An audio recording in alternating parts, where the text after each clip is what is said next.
Shalom Aleichem. With your permission, I will say a few words having to do with this coming Shabbat, in which we will read Parashat Bamidbar. But the day after Shabbat begins the glorious and the great holiday of Chag Shavuot, the day in which the Jewish people received the Torah at the mountain of Sinai.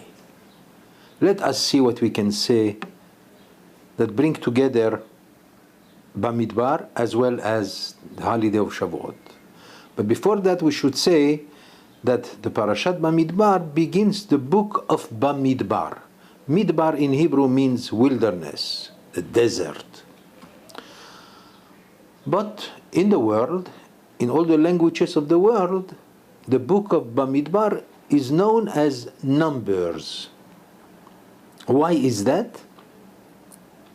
Because this parasha will talk about the numbers of the Jewish people.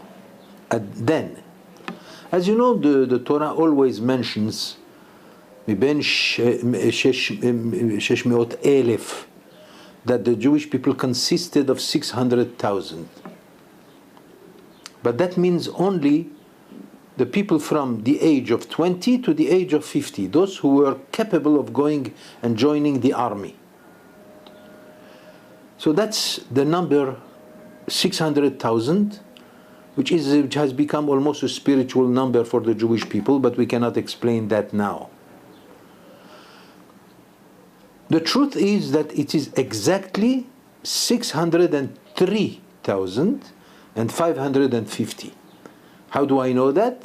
By counting, as it says in the parasha, Bamidbar, that the Jewish people in the wilderness were divided in 4 parts under 4 banners.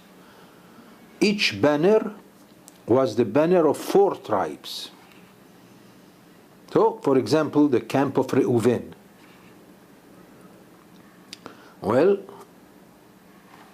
how many people?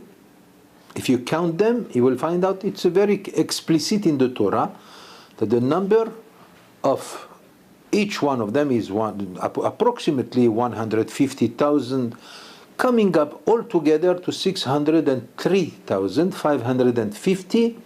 That was the exact number of the Jewish people in the wilderness for the ages from 20 to the age of 50. And that's the topic of this parasha. That's why the whole book is known as Numbers. But we call it Bamidbar, in the wilderness, because this is the source that brought about what is the Jewish people. The Jewish people is a nation that is unbelievable. As small as it is a nation that definitely, if a person is imbued with justice and logic, he will find out that this is a nation that is unbelievable. How is it possible that it's still in existence? After 2,000 years of persecutions, of exile, in which the Jew was totally helpless, given to the whim of the nations to do whatever they want with us, whether it was Christianity or Islam, wherever they were. Now, it's the same situation. The world still hates us. Anti-Semitism is rampant. The Arabs, unfortunately, they are still against us. They are still leading wars against us. Terrorism, even though we are finally back in the land of Israel. What makes this nation exist and survive for such a long time? And it seems to be a nation that has not been unscathed in any way. Yes, we did suffer. There is no nation that suffered more than the Jewish people. But the miracle is that we are still here. And it looks like we did not suffer. Why? We are very important in the world. The world hears of us constantly, every day. Whether it is because of science, scientific prowesses, or if it is the strength of our army, thank God. But there is plenty yet to be finally brought about into a good conclusion. The Jewish people must come back to its sources. The Jewish people must come back entirely to the Torah. Why is it that I say the Torah? The Torah is the source of our existence. Just think for 1 minute. I'm addressing the Jew who is not religious at all. And I want to ask him, tell me, if there was no Torah among the Jewish people, you think we would be here today? By which power do we still exist if it's not for the Torah? The Torah that has been given to us at the mountain of Sinai, that's the time when the Jewish people proclaimed Na'aseh v'nishma', the promise that they shall observe and they shall listen to the Torah and observe. And based on that power, we come back to the land of Israel, which the Jewish people has aspired for 2,000 years to come back to the land of Israel. Don't you think that it is just natural? All you have to do, think, without this Torah, would we be here as Jews? It's impossible. It defies the logic. There is only one thing that maintained us and gave us the power to exist vis-a-vis the nations against all they wanted. There is only one reason: the study of the Torah. And we shall prove that from the Parashat, from the Torah today. The Midrash tells us, Midrash Bamidbar, of this Parashat, the first Parashat of the book of Numbers, of the book of the Bamidbar. It says in the Midrash, Bishlosha devarim nitna ha-Torah. The Torah was given to us, to the Jewish people at the mountain of Sinai, with 3 kinds of powers: fire, water, and the desert, wilderness. What does it mean? We have to understand, number one, historically talking, the Jewish people went through fire, water, and the wilderness. I have to explain that, of course. Number one, the fire of the hate of the nations, on behalf of all the nations, practically without exception. The kind of fire that desired all the time to destroy and eradicate us. Well, the Jewish people succeeded to withstand all that. For the merit of what? The Torah. There's no other explanation.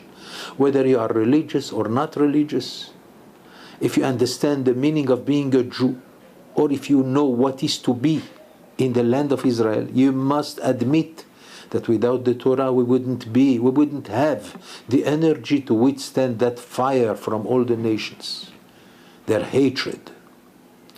Second, with the power of water. What is the water? Water are calm, in a way, right? Anybody, when you tell him the water, he will tell you there is no voice to the water. Well, the metaphor of that is the nations who consider themselves friendly to the nation of Israel. Society. It has been more destructive to the Jewish people than that fire that I have explained before, than their hatred. Because their hatred maintained us and kept us as Jews. But the water was very dangerous. Society in the world, they wanted us to assimilate. And everything was done to them, and they almost succeeded. But thank God we are still here. We are still, as Jews, surrounded with Torah for those people who study Torah. And even the Jews who do not study Torah, they have benefited by having their existence as Jews. And finally, the power of the wilderness. What is the power of the wilderness? To be isolated. When you are in the desert, what do you feel? Total isolation. You are by yourself. You know, Bil'am the prophet has said it in the Torah. Am levadad ishkon. The Jewish people were destined to be a nation that is isolated completely from all the nations. He knew also the truth. He had the Spirit of God, good or bad. He had the spirit of great wisdom that he knew that what is the destiny of the Jewish people. That's why he even desired to end up his life like the Jew, like it says in the Torah, Tamot nafshi im yesharim. He wishes to die the death of the just. It means the Jewish people. Uthi ahariti kamohu. Let my end be like them. Unfortunately, this is the secret of anti-Semitism. Jealousy. They cannot be Jewish. At the same time, they know the truth. They know by whom there is justice and the right. And that's why they cannot help it, and they will continue to hate us until God will have mercy upon us, and it will bring this kind of hatred to a total love. That's what the prophets have said. It is going to become love one day. Let's hope we are close to that time. But in the meantime, what it says in the Midrash, Ba'esh, B'mayim, Bamidbar, with fire and water and the wilderness, it describes the history of the Jewish people for the last 2,000 years. But it means also, it gives us the metaphor of how to understand the Torah, how to learn the Torah. The Midrash says, Bishlosha devarim nitna ha-Torah leIsrael. The Torah was given to the Jewish people with three forces: the fire, the water, and wilderness. How do we understand that? Let's go back to the question, what is it that gave us the power to exist? I mean, to still remain as Jews, which is unbelievable. Well, we must understand that beside the Torah, as I said before, we also had other merits, the merits of our forefathers. Let's start with the fire. Avraham Avinu, our father Abraham, he was the only human being who believed in one God. That was a time in which the whole world was permeated with idol worshippers and nonsense, until Avraham Avinu came and he projected the idea that there is only one God in the world.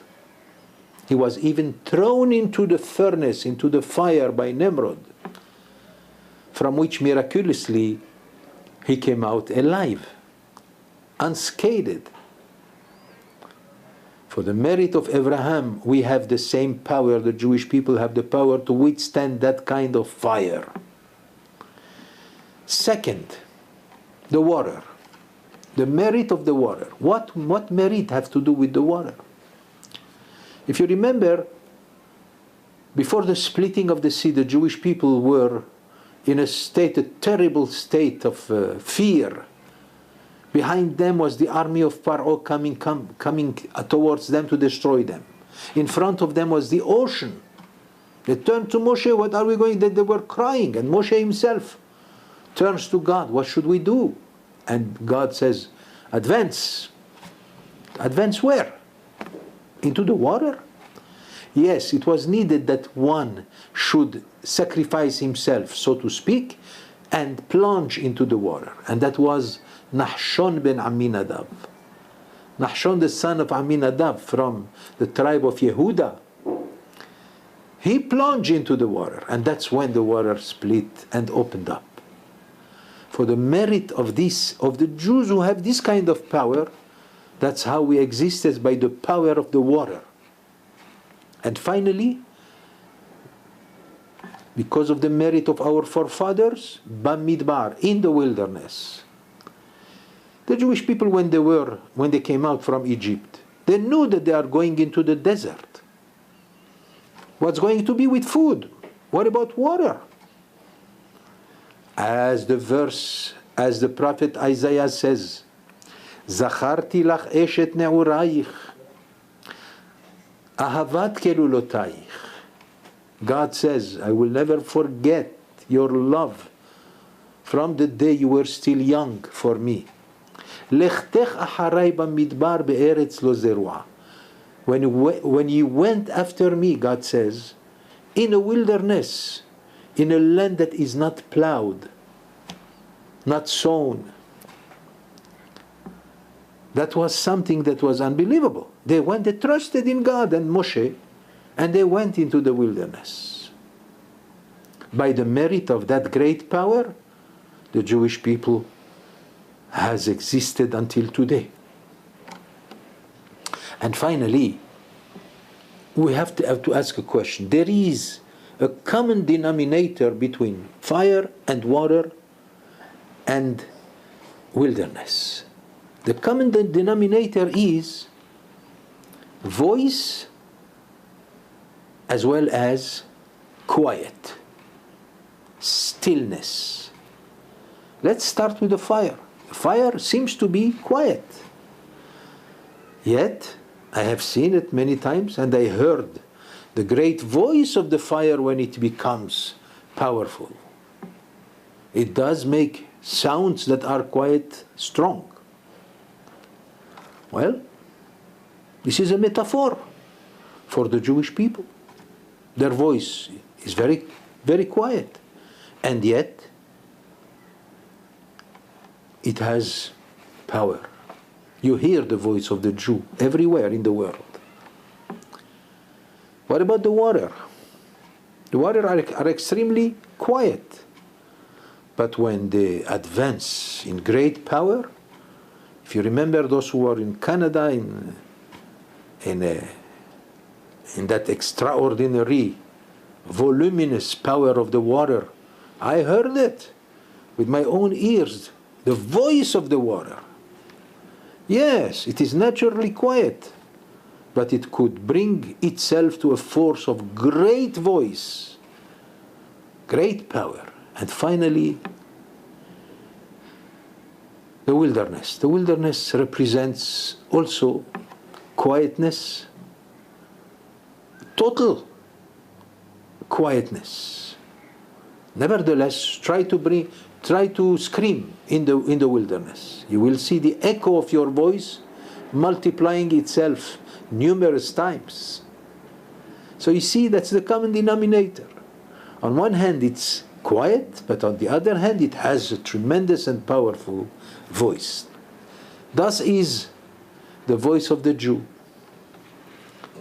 In the midst of all the voices of the world, the voice of the Jew is quite calm, very quiet. But when it starts, the voice of the Jew is very powerful. And those who wish to listen, they will see the great power of the voice of the Jew. Same thing also when it comes to learning Torah, which is the indication that the Midrash wants to teach us how to learn Torah. Number one, fire. You have to learn Torah with tremendous enthusiasm. That's fire. Number two, like the water. The water is metaphoric for tranquility, with a spirit that is calm, at the same time with feeling. If you study a piece of Talmud without feeling, even if you understand it, it's not much is going to remain in your mind. But if you learn it with the feeling of your heart, I always tell this to all my students, that if they want to understand a piece of Talmud, they have to bring about not only their understanding, their brain, but also their heart. I learned this from Rabbi Avigdor Miller, alav shalom. And finally, like the wilderness. What can we say about learning Torah that having to do a connection with the wilderness? Well, our sages said in the Midrash of this Parashat Bamidbar, מי שאינו משים עצמו הפקר כמדבר, אינו יכול לקנות החוכמה והתורה. If you do not render your heart as if it is ownerless, which I will explain, he cannot acquire the wisdom of the Torah. Let us explain that. Based on a Hasidic teaching of the Baal Ismach Israel, one of the holiest men in Hasidut. And he says, the good Torah must be learned with hefker. When your heart it does not belong to you, you don't feel that it's you. You must feel, that means it's humbleness. That's the only way that you can get closer to the Holy Torah. In fact, to my humble opinion, it is what our sages meant in Pirkei Avot, in the book of the Fathers. Pat b'melach tochel. You have to eat your bread with salt. That's all. That's poverty. Umayim b'mesura tishteh. And drink just as much as you can. That's all. Ve'ala aretz tishan. And you sleep on the floor. U'bat-Torah ta'amel. And yet, you have to do your best to learn Torah as much as possible. And then the Pirkei Avot says, if you do that, Ashrecha v'tovlach, how happy and good it will be for you. Our sages said, Ashrecha ba'olam hazeh v'tovlach le'olam haba. Even in this world, you will be happy, and of course in the world to come. And the question is, do we mean to say that even if you eat only bread with salt and you sleep on the floor, you will be happy? Yes, when you learn Torah the way we explained it, ba'esh, ba'mayim, ba'midbar. When you learn it with enthusiasm, that is fire. And you learn it with feelings, that's the water. And you learn it like in the wilderness, which means you renounce ownership on yourself. To give an example, in Masechet Nedarim, in the Talmud Masechet Nedarim on page 30, when you go at the end of the Masechet of the volume, you go to the commentary of Rabbeinu Nissim, the Ran, and he says, how can you marry a wife? The only way for a wife to become your wife is only if the woman nullifies totally ownership on herself, and she becomes automatically belonging to her husband.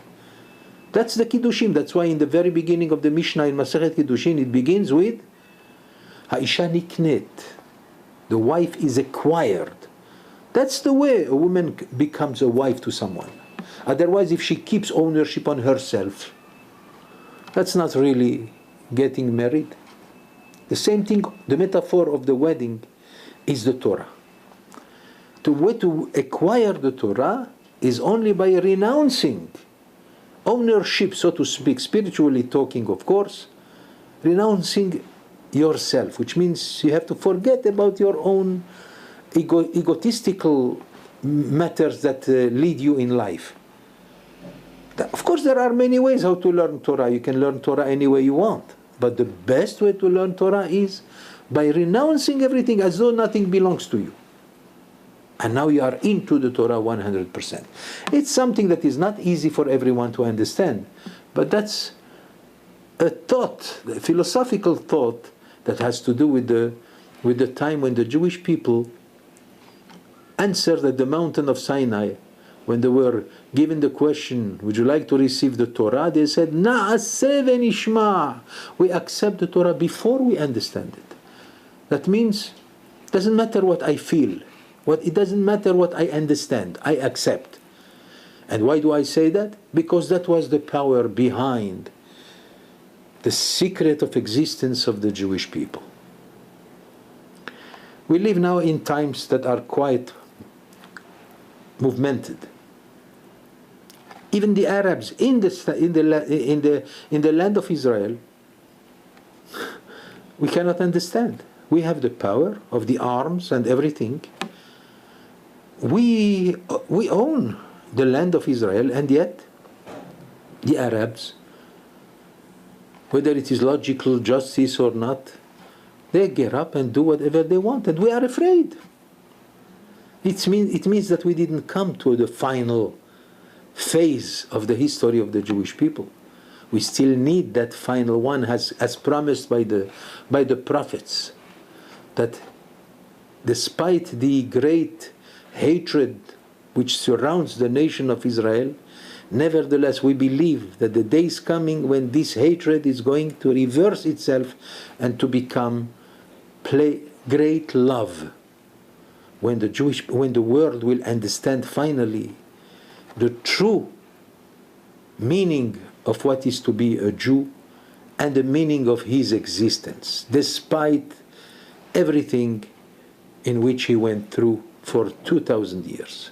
We pray to the Almighty that b'zchut Torah, with the merit of the Torah, we shall see perhaps in our days the final redemption of the Jewish people, in which all we want is love and friendship with the whole world, under one guidance, the guidance of the Torah and God Almighty. May we see the Mashiach coming soon in our time. Amen. Chag Sameach.